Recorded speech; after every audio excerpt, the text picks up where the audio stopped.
Making it last is all I care to do. You loving me, I loving you. Mothers and fathers, husbands and wives, sisters and brothers, friends for life, won't live in the past. All I wanna do now is making it last. Mothers and fathers, sisters and brothers, friends forever, strengthening the ties that keep us together. It's time for another conversation. Welcome to Make It Last podcast. I'm your host, Noreen Dealer. It's all about helping us to have better relationships, not just with ourselves, with other people. We're going to be talking about blended families today.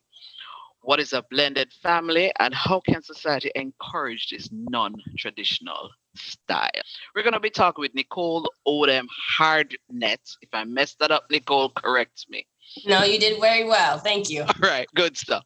All right, so she's a mother, wife, entrepreneur. She's an author with 2 books out, Blended to Perfection and Dating Made Simple for Women. So give us a little bit more about, before we get into that, what makes you comfortable talking about this topic, the whole idea of a blended family? I have a blended family of 7, and it was a bit of a rocky road for me. I went through quite a bit with my blended family, so it wasn't perfect. I went through the ex-wife not wanting to speak to me. And then on the other side with my husband, he had it nice and easy. So we had it on both ends of the spectrum. We went through the kids. The kids worked out well, so they meshed well. But I went through one of the girls in the beginning of the blending, not feeling so comfortable with me and this whole new marriage, new family situation. Mm-hmm. Then a few years in, the youngest daughter in the blended family, we were doing very well. And then all of a sudden, when she goes off to college, she just out of nowhere is like, okay, I don't want to be bothered with you. Like, I don't want to, forget your rules. I'm going to go stay with my mom. I'm like, okay. I'm like, where'd this come from? Like, who is this girl? So, everything wasn't hunky-dory in my house. We had our ups and downs. When we got together, neither one of us had any money. So we built our lives really together. And now we are, I would say we're pretty comfortable. Okay, good stuff. So you've somewhat alluded to it in terms of what a blended family is, but just to make sure that people get it so they have a context. What is a blended family? A blended family is when 2 people have children from previous relationships, whether they're married or not married. Mm-hmm. And they have children and they bring either both of them have children or one of them has a child, and they bring this family together. And in my situation, both of us had children. I had 2 children of my own from previous relationships, and he had 5 children of his own from previous relationships. And we brought all of 7 of these children together. And at one time, at least 5 of them lived in the household together. So we had all these different personalities and attitudes living in the same household together. And most of them were teenagers at the time. So you have on my husband's end, his children lived in a house where mom and dad were together since the children's birth. Mm-hmm. And now in their teenage years, they have this new woman with her household rules and everything, and their whole world is changed. On my end, I was divorced for 8 or 9 years prior to my husband and I getting together. And I had one son prior to my first marriage. And so it was just my rules that my kids were used to. And I brought them into, now they have this man in the house and they have to live under his rules and regulations. So we're bringing all this together and expecting these kids and us to now live as one happily ever after. Who do you think this blending? Who do you think it is harder on, or who's harder on? Yeah, I think that's the right way of saying that. Do you think it's harder on the adults or on the children in terms of this coming together? Who do you think it impacts on the most? You know, I really honestly think it's hard on everyone. But I think it may be hardest on the children, possibly, because sometimes in my situation, I've seen the kids go through a tug of war, especially when you have a parent that may not want the breakup. Okay. And you know, I don't want to go too far into this because it's my word against their word, and you know, he said, she said, and things like that.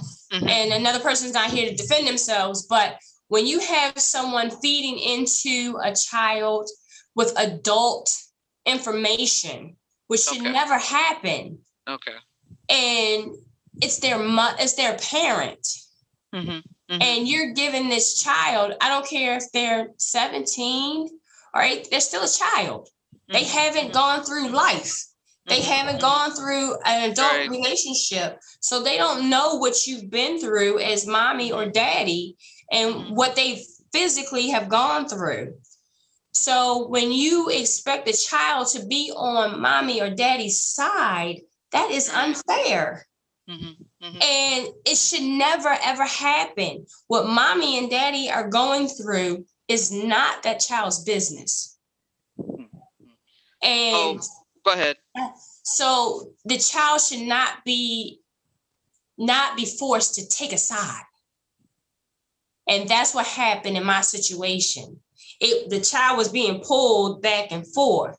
So now the child is, I can't like my new stepmom because mom doesn't like my new stepmom, but mom has never even had a conversation with the new stepmom. So how can you not like somebody and you've never even had any kind of communication with this person? That's not fair. That's not adult of you. I know you've been enjoying the conversation, but we're going to take a little break and get a word from our sponsor. So, the whole idea of a branding strategy sounded so exotic and so fancy to me. But after having several conversations with Neon, I now have a clearer understanding. I am sure of what my identity is, what it is that I want people to see Noreen Daly as. Thanks, Neon. Thanks, Splint. Visit them at wearesplint.com. Before we get to the society, but how then do you try to live through all of this? All of this tension, because I'm sure there is some sort of tension to ensure that it does not then impact on your relationship with your spouse. You know. For me, I had to develop something that I never had in my life, and that was patience. Okay. I never had patience. It was a lot of crying for me. I felt at times that I was disrespected, that I wasn't understood. And this was from my husband. I had to develop or go to a very empathetic place for my husband because he was in the middle of his child and now his new wife. Because I had to, and luckily we had good communication from day one. We were open and honest with each other from day one. And I don't think if we hadn't had the communication the way that we did, that everything would have fell to pieces because of what was going on in the background. If he hadn't let me know what was going on and he hadn't been open and honest with me and I wouldn't have been able to trust him and what he was saying to me was the honest to goodness truth, then we wouldn't have made it to now 8 years, almost 8 years. Okay. Because it was just amazing to me because I had never been in a situation like this. I never had anybody, especially a female, disrespect me the way that I felt disrespected. But I had to understand it was coming from a place where this is this child's mother. And she respects her mother as I respect mine and as any child would. This is what she's doing because she knows nothing else. And I would probably do the same thing. So I can't fault this young girl. Not at all. Yeah. And I had to understand that this is his daughter. So I had to go to my secret place and understand that I can't rush this alone. Yeah. It has to come at its own time. And so I had to look at myself and I just had to be patient with this whole situation. And I had to pray. I had to pray a lot. It was a lot of tears, a lot of prayer. And the sad thing is I didn't have anybody else. I didn't have anyone to talk to about it because none of my friends or my family had ever been through a situation like this. Luckily, we had went to therapy before, but I had to reach out again to our therapist to talk to someone about this because it was ripping me apart. My husband and I, at one point, we did grow apart a little bit because of this, because it was weighing heavy on me.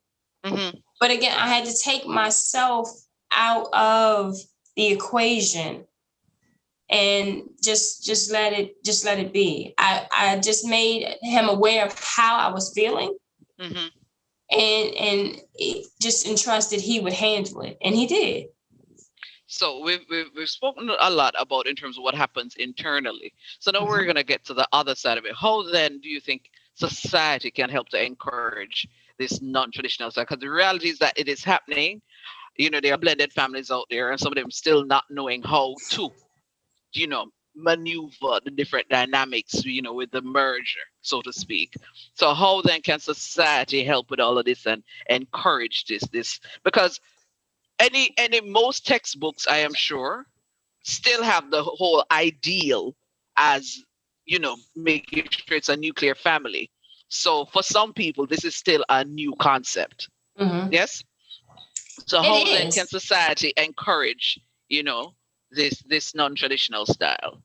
And I think people think it's a new concept because most of them they don't know, they don't realize that this has been going on for forever. True. I mean, and it should look that way.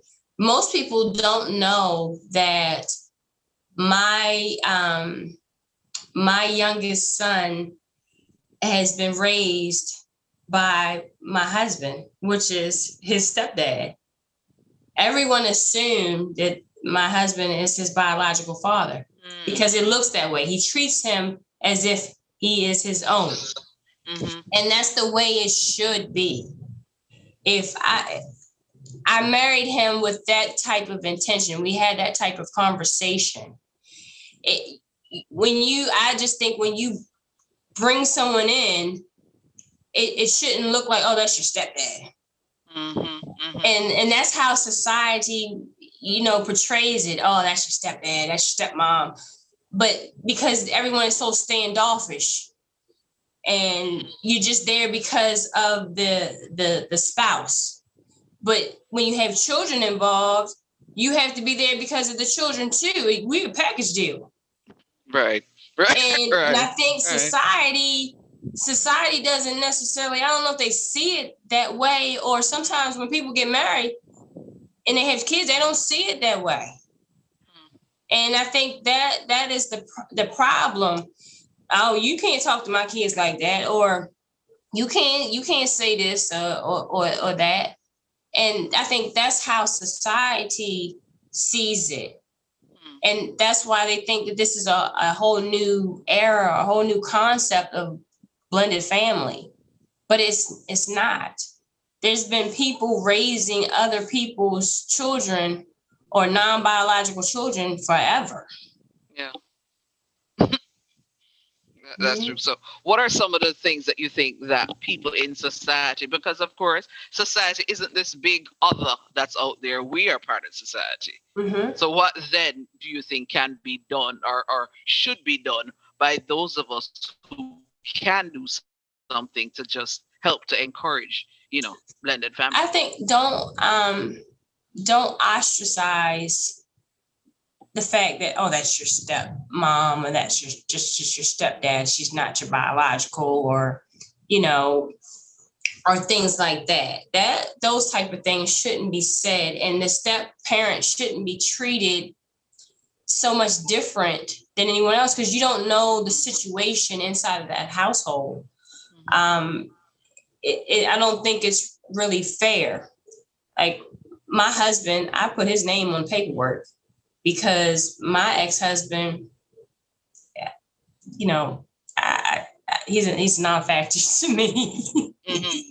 Because my husband has done everything that a father should do for their son. I know you've been enjoying the conversation, but we're going to take a little break and get a word from our sponsor. Photography is an art, but more so, photography must come from the heart. Precious moments, priceless times. Take a pic and know it will turn out fine. For beautiful captures, email us at bmcphotographyja@gmail.com or call us at 876-350-7089. BMC Photography JA. Beautiful moments captured. So I guess, in other words, you're basically saying the labels sometimes that we have, the whole idea of a stepchild or right. You need to move away from that and just basically probably drop that label. And if he's my father, he's not my stepfather, he's my father. She's not my stepmother, she's my mother. Right. Okay. And sometimes I think the biological, they sometimes take offense to that. But I think when you have someone that takes offense to that, they know that they haven't done anything. They know. Yeah. They know. Because if you know, you have nothing to worry about. That's right. If you know that you have done your all for your child, then you know that no one can take your place. Like I know that no one can take my place in my boys' lives at all. So you can go out here and you can say, hey, mom, because I know a lot of my son's friends, they say, hey, mom. But I know it's a term of endearment. My son can go over one of his friends' house and say, hey, mom, I'm not going to get offended by that. Because he know where his bread is buttered. Right. Right.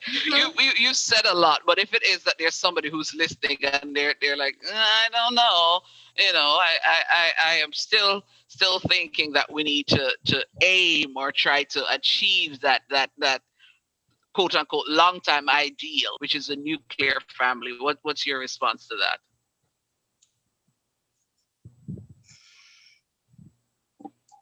I just think we all should work together because it's for the good of the child or the children.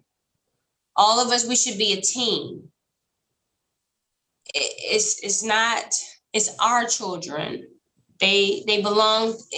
We want to see them flourish and grow. It's not about the adult. Yeah. It's about the kids. It's about they need to grow up and take our places and hopefully take care of us when we get older. Mm-hmm. Yeah. Thank you so much for sharing, Nicole. You're welcome. This was Make It Last podcast. I'm your host, Nerdy. It's all about helping us to have better relationships, not just with ourselves, with other people. Making it last is all I care to do. You loving me, I loving you. Mothers and fathers, husbands and wives, sisters and brothers, friends for life, won't live in the past. All I wanna do now is making it last.